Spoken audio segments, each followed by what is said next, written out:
నమస్తే అండి. Welcome to Rani Ramesh YouTube channel అండి. కొత్త వాళ్ళని కూడా సపోర్ట్ చేస్తున్నందుకు చాలా ధన్యవాదాలండి. ఈరోజు నేను చూపించబోయే రెసిపీ క్యాప్సికమ్తో ఉప్మా అండి. దీనికి కావాల్సిన పదార్థాలు ఏదో తెలుసుకుందామండి. క్యాప్సికము, ఆనియను, కరివేపాకు, జీలకర్ర, ఆవాలు, కొత్తిమీర, గ్రీన్ చిల్లీ, సేమియా, ఉప్మా రవ్వ అండి. ముందుగా ఒక కడాయి తీసుకొని ఆయిల్ వేసుకోవాలండి. ఆయిల్ హీట్ ఎక్కిన తర్వాత పోపు కోసం జీలకర్ర, ఆవాలు, క్యాప్సికమ్ అయితే వేసుకొని వేయించుకున్నానండి. దీంట్లోకి పచ్చి కరివేపాకు కూడా వేసుకోవాలండి. దాని తర్వాత ఆనియన్ కూడా వేసుకోవాలండి. ఆనియన్ త్వరగా మెత్తబడాలంటే కొంచెం సాల్ట్ అయితే వేసుకొని మగ్గించుకోవాలండి.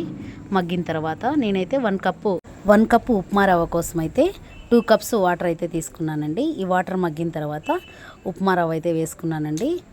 చూడండి, సిమ్లో పెట్టి అయితే ఉప్మా రవ్వ వేసుకోవాలండి, లేకుంటే ఉండలు కట్టిపోతుంది.